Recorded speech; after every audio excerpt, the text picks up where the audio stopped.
Hi there and welcome to our Notion tutorial. In this video I'm going to give you a quick walkthrough of your dashboard, how to sign up to Notion and how to edit and use your template. So the first thing you need to do is subscribe to Notion.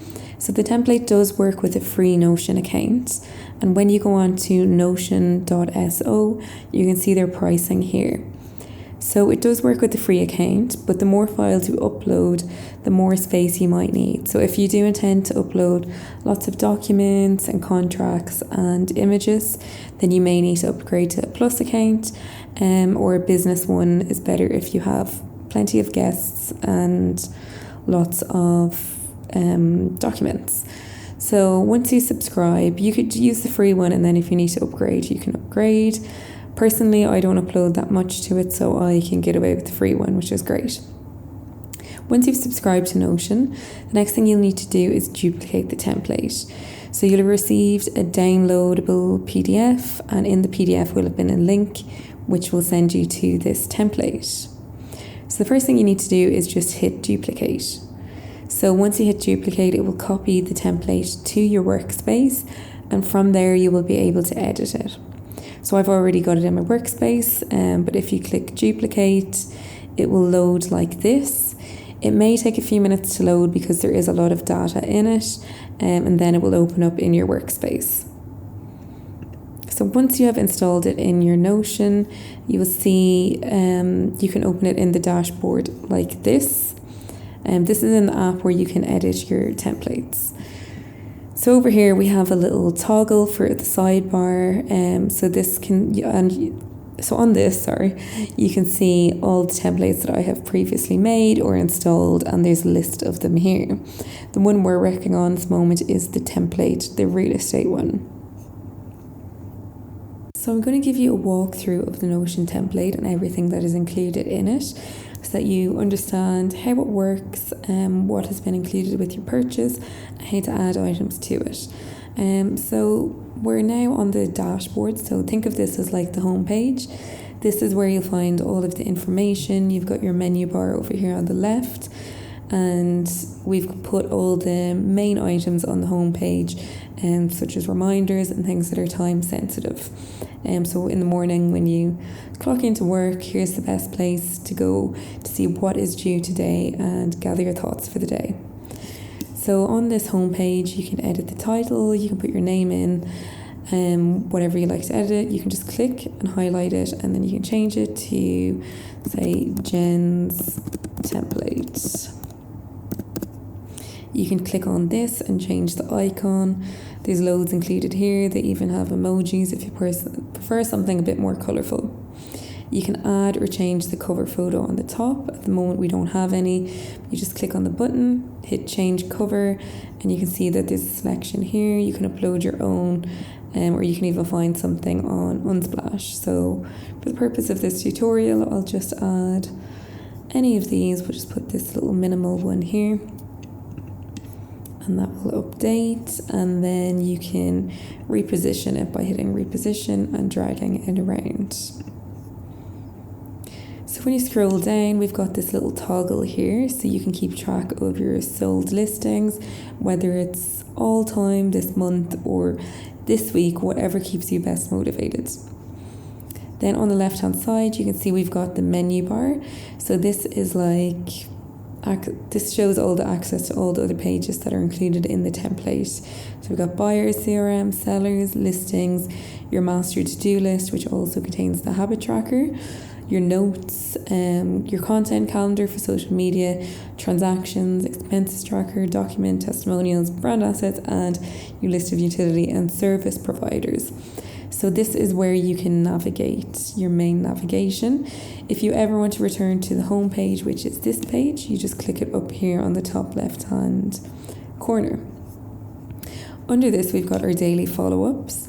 So in your buyer and seller CRM, you'll have an option to add a date for when you need to follow up with a seller or buyer, and on that and it will be pulled into your dashboard daily here of who you need to follow up with automatically.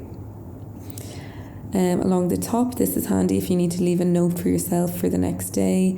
You can just leave a quick little note for yourself here. Just highlight it and edit whatever you like. Down here, this will have your due today items. So these will be pulled in from your to-do list over here on the left-hand side. So anything that is due today will appear here on your dashboard, so you know exactly what's due today. When we scroll down, you can see we've got the habit tracker, so you can edit whatever habits you do on a daily basis, and then you can tick them off each day. And as you can see on the right hand side, there's a progress bar which will load to show you how you're getting on with your habits that day. Each day this will refresh, so you've got a new habit tracker to fill out. Down here we've got your listings section, so this pulls in all of your live and active listings that you have on at the moment. These will be pulled in from your listings CRM, which is over here on the left hand side. So this will just show the active ones, not the past ones, and it will show you some brief details and the status of it. So next we're going to move over here to the left hand side where the menu is, and I'm just going to take you through each page so you can see exactly what's included and how to edit it. So we're going to start with the buyer's CRM. So when you click in here, you can see it's got a list of all of your buyers' clients. So if you need to add a new buyer, you just hit new here, and then you can fill it out either in the column along here, or you can open up the page and you can fill it out here. So you just add in the phone number, you just click simply to add in things, follow up date. So this is like on the home page when it pulls in who you need to follow up with that day, it pulls the data in from here. So if you need to follow up with a buyer next week, make sure you add the date or it won't appear on the home page. So if they're a buyer, they're obviously looking to buy in a certain neighbourhood. So here, these were just example ones. We all work in different areas, so you can just simply add in your neighbourhood by typing it in. So say Goring, I've just made that word up. You can just add it in there, and then it will always be an option next time you go back. You can add in how many beds they're looking for. The features, I've added a few examples here, but you can also type in your own and it will be there next time you go back. So you might want a city view with parking in a quiet area, you just add them all in. Property type, some examples are already added in here, you can add your own. Timeline, you can just leave a note whether you're looking to buy in the next month or 6 months, it's more notes for yourself. If there's a commission agreed, you can just add in the percent, so let's say 5% if you're doing good. Agent assigned, this is if you work with other people and you share the dashboard, you'll be able to type in their name and assign it to them. Files, this is where I would put any documents or anything they've passed on to me. It's just a handy way to store them. Lawyer contact details, maybe the date you added them, and transactions, this will automatically be pulled in. So once you fill out the buyer and then you go to the transaction section, it will all link up automatically. So you can see all your clients here, you can add them all in, their budget and all the details along here. So say if you've got a house on the market and you're trying to see who it might be suitable for, you can scroll over, see if it matches and give them a call. You can also view them by status, so if they're a new lead, a hot lead, actively looking, pre-approval stage, appointment set, under contract, and then there's past client and sales closed, which are hidden at the moment because that's more if you're going back through the archives, but all of them will appear here. If you do want to search by certain filters, you can add the filter here and then search them by date added, their commission agreed. So say if you're looking in a particular neighbourhood, anyone who's looking in the Hidden Hills, you click on it and it will show you everyone who's looking in Hidden Hills area. So yeah, it's very versatile, such a good way to track all of your clients, and for you to view exactly what is required. So now we're going to go to the seller CRM. So you click on the seller CRM, similar layout, easier to just keep it all in the same layout, just for yourself. So we've got clients, so we start with the status, live listing, under contract. We've got name, so this opens as a page which you can fill out with their details, or you can fill out the details along here. you can just hit new, another one will appear up, and then you just add in their name, Callie Cassidy, let's say, open, and you can fill out the details here. So as you can see, there's a little arrow here. So what it has done is it's linked the customer with the property for sale. So obviously everyone in your seller CRM has a property that's on the market or has been on the market. So it's best to always keep them attached. So say Callie Cassidy, you filled out her details and you've added her in. And then she now has a property. So you can add a property in the listings database and then link it to the customer here. So this is how you'll keep them all together. So when there is, so then you can search by status, so new lead, under contract, live listing, also the same way. And we can add a follow-up date. So say you add today as the follow-up date. That means they will now appear on your homepage because they are due to be followed up today. So as you can see down here, it also pulls in the listings. It's just a good way to have them all displayed together. Now we're going to go to the listings section. So this is where you'll add all of your active listings. And so the best way, I think, to add them is to go to details and then click new. It'll give you the option to add a new listing. Open up the page. So let's say 123 Hawthorne Avenue. So then we can add Callie Cassidy, who is our new seller. So this is how it will link them. You can select the stage, live listing, add your phone number, email address, say agreed list price. Let's do a nice price here. Follow-up date, let's put today. Bed, 6 bed. It's got a walk-in closet, a swimming pool, and a garden. How nice. Property type, beach house, let's say. So then you can finish filling out all of the details. You've got square foot, notes, transaction reference. When you make a sale with the seller, that will automatically be populated once you add it to your transactions list. So now you can see we've added Callie Cassidy to our listings and all the details here. So when we go back, we can see that the listing has been added to our active listings, because we've selected live listing.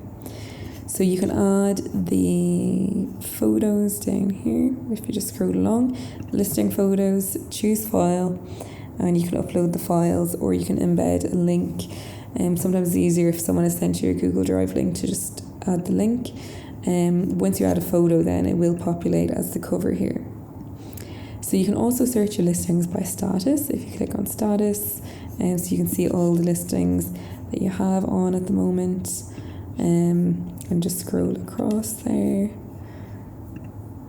So that is the listings page.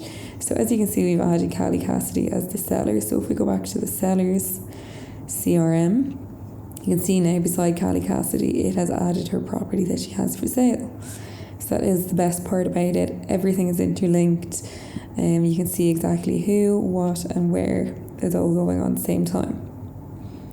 So now I'm just going to go back to the original template page so you can see the updates that have been made. So we'll go back, and if we scroll down, you can see in our daily follow-ups, which is due today, is Callie Cassidy, because we had put the follow-up date today. So now Callie has populated on our daily follow-ups. And as you can see in our listings, Hawthorne Avenue has also populated in our active listings. So you can see how they're all interlinked.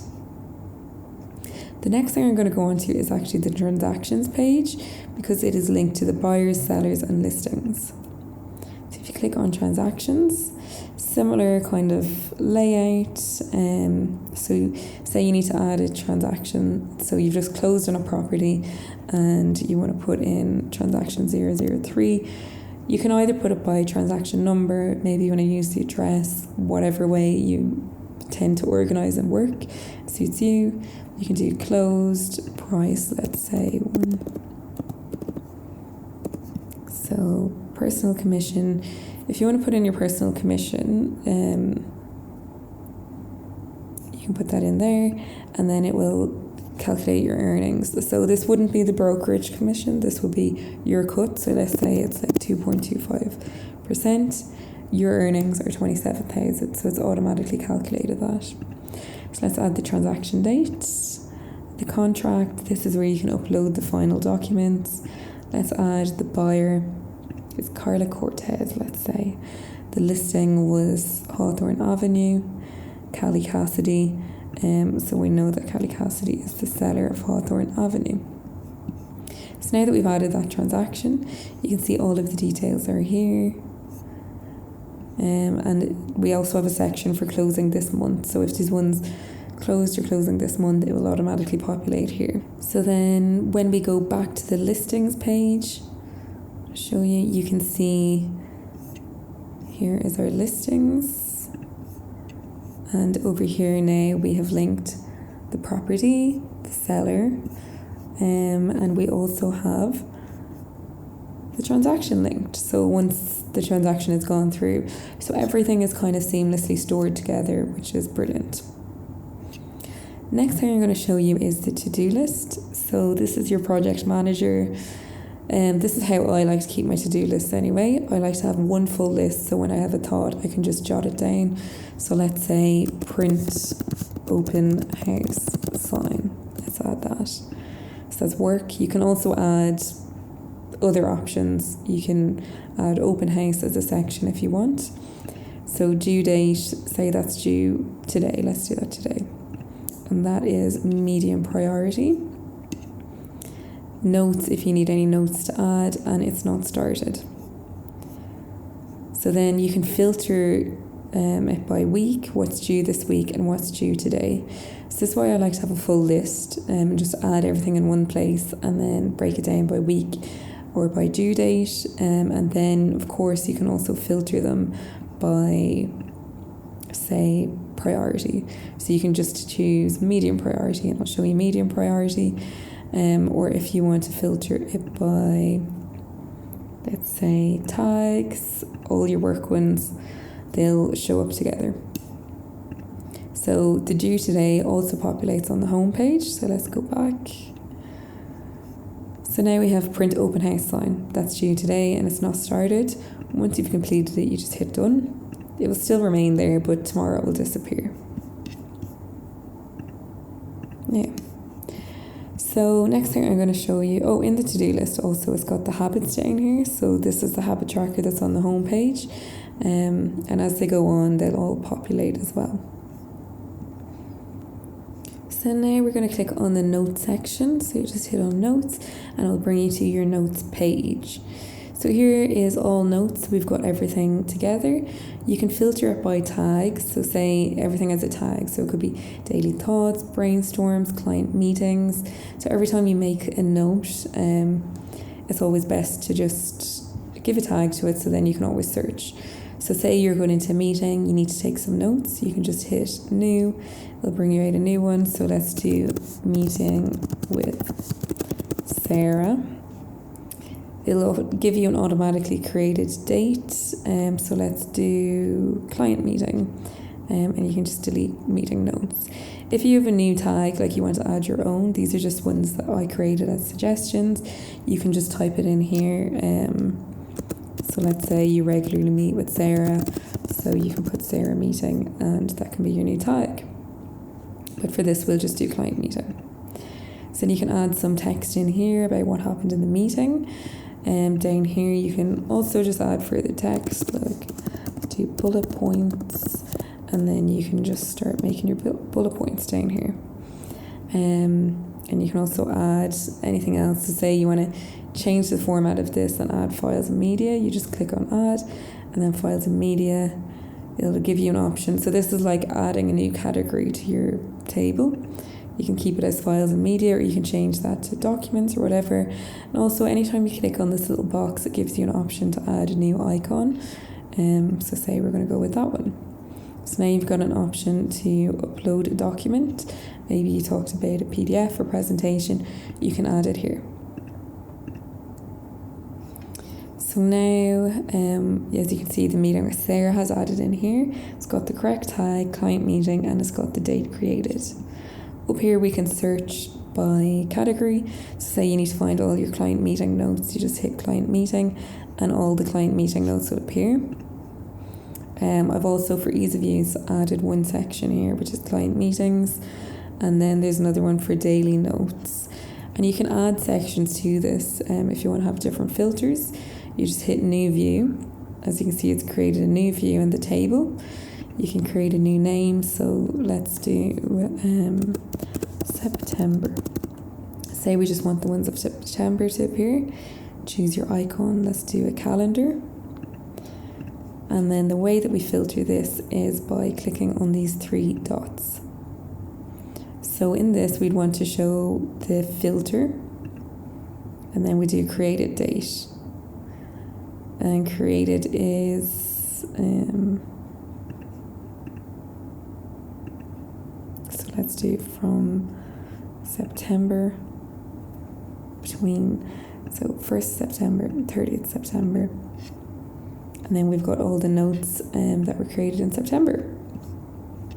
So that's just how you add a new filter. I'm just going to delete that now or I'll totally forget.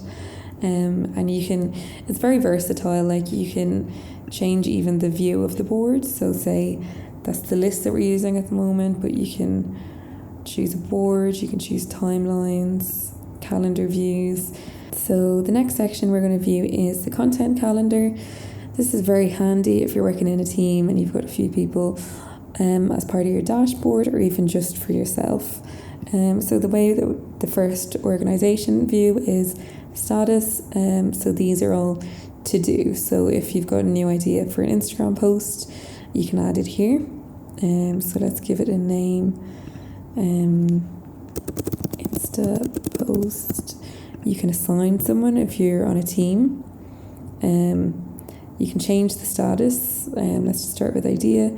You can add a deadline, say it's next week, and whether you need visuals, and you can add the platform. What do we say it was? Instagram. And so also you can open it inside Peak by clicking here, which means it'll pop out like this and give you more options.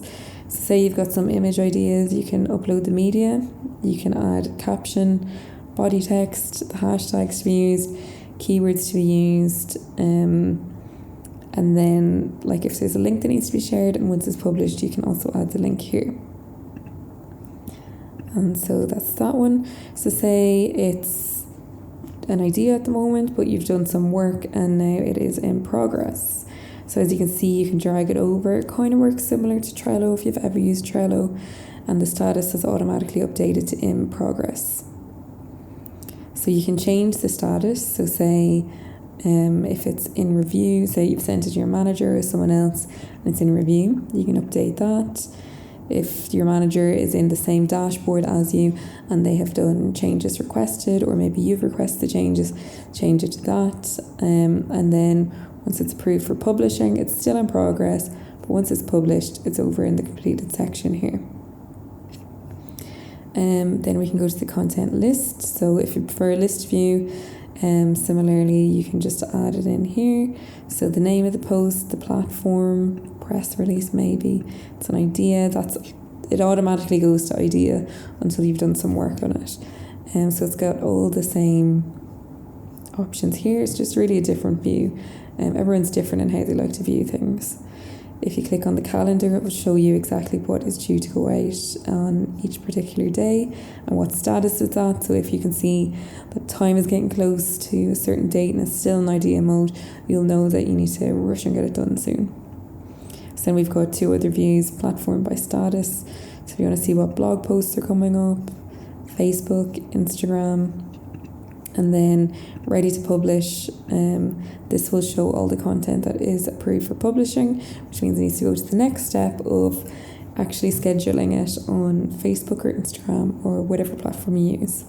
So there's lots of views. It's best to just play around and get used to it here. That's what I would advise. So now let's go over here to the transactions manager. So I've already showed you that, so perfect, one less thing to do. Let's go to the expense tracker. So this is if you've got expenses and receipts, just to keep everything in the same place. So here you can add the date. So say today you have a receipt for something, So let's open it up. So let's say open house signage. So tags, that's advertising. So as before, you can enter your own categories if you want to have new ones, and they'll automatically populate in the list. So let's delete open house because it does fall under advertising.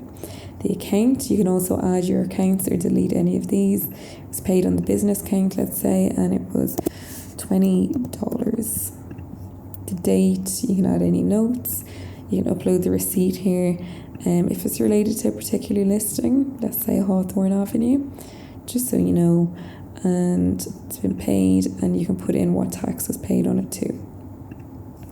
So then you can see it is populated in the list here. And down under the cost, you can see it's got a sum. And under the tax, it also has a sum, so it's calculated so you know how many what the cost of your expenses was that month. There's also a monthly view, so you can go by month, and this will automatically populate. And as you can see, it's got the year's total here. So it's just a good way to keep all of your receipts and expenses in one place. Now let's move over to the documents. Similar list view, and you can just open here to add new documents. So let's say it's a contract, document type, contract, the buyer that's linked to it, maybe it's Carla, the date. You upload the document here. If it's affiliated with a listing, you can add it here, or a seller, you can also add it in there. Pretty obvious how that works. Just a place to store all of your documents.